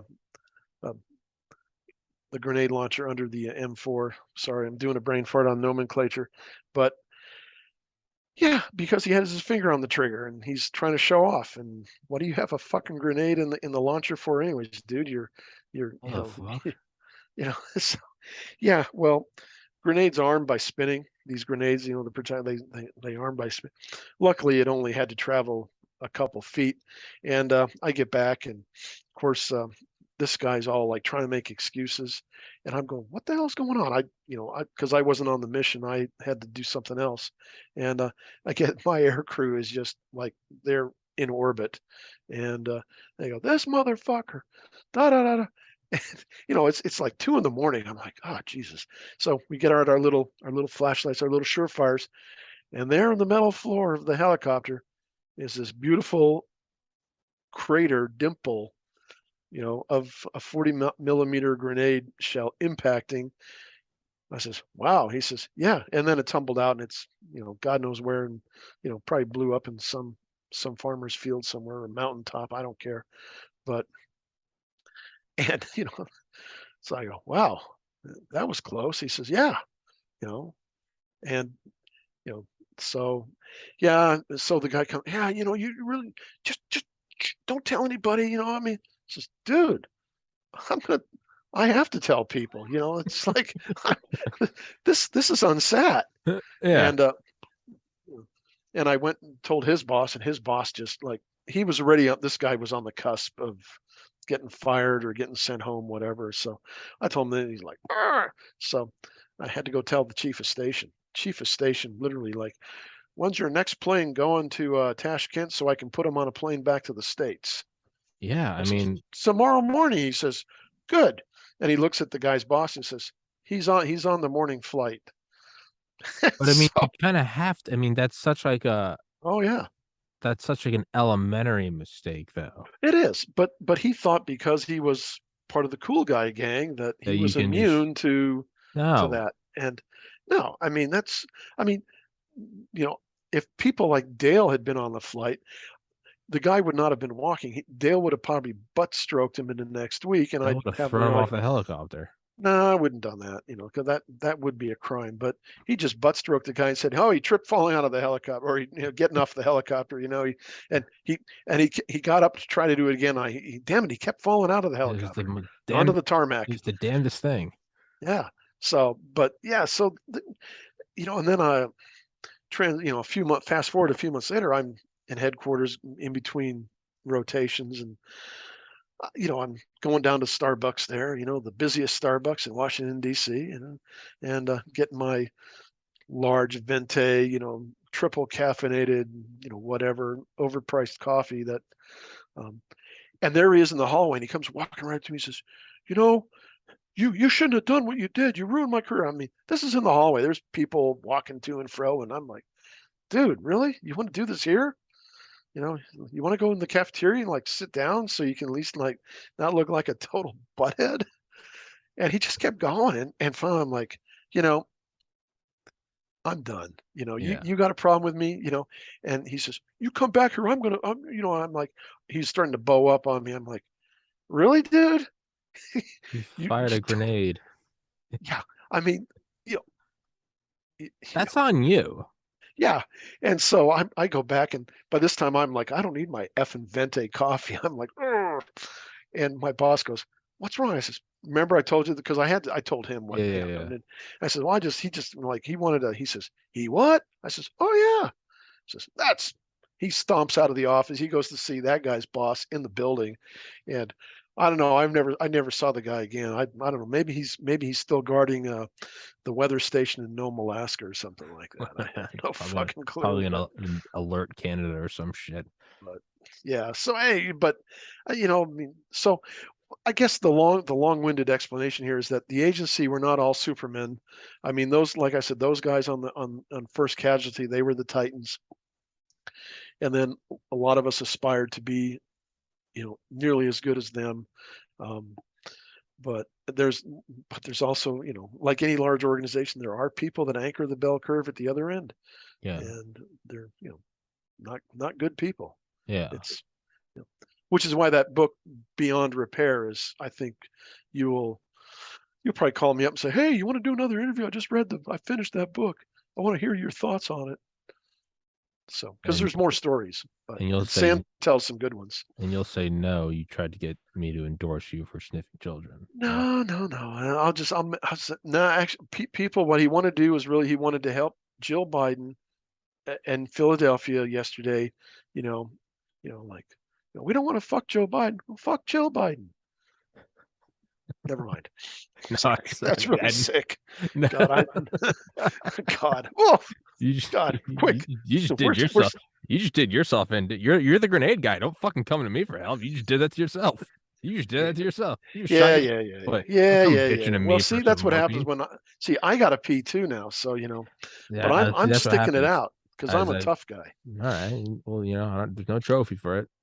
People are like, why do you go to the bathroom in the middle of the podcast? I'm like, I don't know how to like nicely say this, and it's because I have never had on a guest that I respect more than my own desire to use the restroom. No offense, but it's just like, are you a sitting head of state? Like, I don't know, man. Like, if I gotta pee, I gotta pee. You should tough it out. For what? For why? For who? Eat a dick. Fuck off. Yeah. Um. Anyways, Oddly territorial and random. Like, what a weird hill to die on. You're, it's you're okay. really defending that whole fucking peeing during the podcast thing. Yeah. I It's don't okay. know. I think it's brave. Yeah, I don't give a shit. I just don't give a shit. I mean, I would have brought an empty Gatorade bottle along and just, But even that implies like giving a shit. Like it's again, it's like what Tim Dillon, the comedian, says about lying. Because if someone lies to you, it's because they care. If someone says, "Hey, I can't be there today. I've got a fucking, my puppy's having a whatever eye Mhm. surgery." Like, no, you're not. But the act of lying shows that they didn't want to just outright say "fuck off" and not show up. So to me, like it's the inverse of that. For me to make any deviation shows that I genuinely care what the guest or the audience thinks. And I just don't. I think I have respect for every guest I have on, but at the same time, like, no, Yeah, I I know. gotta go to the bathroom. Tommy, you should at least pause it. No, that would mean I have to put my finger on the mouse pad and press a button, which is more than I care about. Well, then there's an odd silence in the middle. Fast forward 30. It's free content. No one's paying me for this. Trust me, they're not. I would know. I wouldn't be in this fucking apartment if I was making money. Like, so no, the this is the hill I die on. This is the canary in the That's coal fine. mine. That's okay. If That Spotify wants to pay me a tenth of $1 billion, I'll edit that. I'll wear a diaper. I'll edit that shit out, whatever they want. But until then, fuck off. and see, you're gonna be more like the hair sniffing pudding head that we have as president more and more if you wear a Wearing a diaper. diaper. If I start wearing a diaper and sniffing kids, I'll be president by next year. God help us. Yeah, that would be a downhill thing when I eventually announce my presidential. How old do I have to be? 35. Like fuck, I am 32 now. I can't run in the next one. Run for the Senate. How old do I have to be for that? Spend 50 years in the U.S. Senate, never have a real job. Yeah, that's the way to go. Yeah, there you go. Revolving door, just yeah. Eventually walk in at Raytheon or something and just have it be Yeah. the real way to go. No, you become president and then you just give speeches where everyone pays you back for the favors you did surreptitiously over the next 20 years, where you just get $800,000 for giving a 30-minute speech. Yeah, that says nothing. Yeah. Maybe that's what I need to get into. Yeah. is Wow. interviewing ex-presidents and then be sponsored by Goldman Sachs and Raytheon, and their advertisement dollars I will then pay to the guest coming. I'll And be you the will be part man, of the military industrial and complex, I'll, man. I'll Look have at made you. it. I'll have finally made it. And all of us people, Dale and Rick and myself will all say, "Wow, did you remember Tommy before he became part of the bought The in revolving crowd, door. and Yeah, before he became a whore for the money?" yeah, Wow. yeah, Gosh, he was such a great guy. He was funny, yeah. he was interesting, he challenged us, Wait, hold on. and he was Tommy's calling me right entertaining. now. Hey, he wants to hire us. Yeah, Tommy's a great guy. Do you remember that? Oh no, he's paying what? Yeah, like I've always said, always been a big fan of Tommy. You guys will be right there with me. Yeah, no. That's yeah, I like where I live. I like being retired. yeah, no. You can see where the delusion never stops. Where I'm like genuinely entertaining on how do I get bought off by Raytheon? Well, you could be like Lloyd Austin. You could be dumb as a box of rocks, and That guy is retarded. That guy's yes, he genuinely is. retarded. Yeah, yeah. I think I could do that. I think I could wear the face shield with 19 masks and Oh, just walk God. around like Darth Vader. I remember when he came to Afghanistan and when he was the 4-star, and we briefed him. I was I After I retired, I got recalled to be on a the 3-star staff in in Afghanistan, and so Lloyd comes showing up with his entourage, and we prepare. Here we are in Afghanistan, and we're starting to do the drawdown, and it's very well thought out with lots of off ramps in case the administration decides to plus up or hold the line at whatever the current numbers are of equipment and troops and that sort of thing, and where they're at. And so lots of safety valves and so on. And I guess we were using multi-syllable words or something. Lloyd was just right over his head, and he asked a couple of questions, and I'm like, oh my God, I can't. This guy made 4 stars. He should never have gone beyond lieutenant colonel, let alone. But there's reasons he got where he got. He was a political animal, and there we go. Is that and we'll wrap this up in a minute because I do have Thank to you, because run. I But do have like, to go. yeah, okay, yeah. I don't know. Maybe that'll be another podcast. But it really does seem that's what it is at the uppermost levels. Oh, it Is these is. sort of right? There's It's there's maybe less than 5 general officers that are either active or recently retired that I would work for, follow in a heartbeat without questions asked, because I know the character of them, the content of their character, and yeah. But all the other ones that I've worked with and around, admirals and generals, and oh boy, never, not in a million years. I think we should spend some DARPA R&D money on resurrecting or cloning Eisenhower. I'd like to clone George Marshall. I think you get the whole crew: Marshall, Eisenhower, Patton. Keep him on like Eisenhower did. Keep him on a Yeah, leash, but bring back yeah, Patton. Same with yeah, LeMay. As yeah. Well, JFK said, you don't want LeMay leading the war, but if you have to go to I war, met Curtis LeMay. you met Curtis LeMay. I met Curtis LeMay. He was in a wheelchair. He was obviously very ill, but he came to visit Strategic Air Command when I was stationed there in Often, 78, 79, and yeah, and we all sort of passed and shook his hand, and he just kind of gave us. I mean, but his eyes were like, oh shit, is my gig line off? Are my ribbons screwed up? I mean, but yeah, I mean, but it was still an honor, I mean, just to. yeah.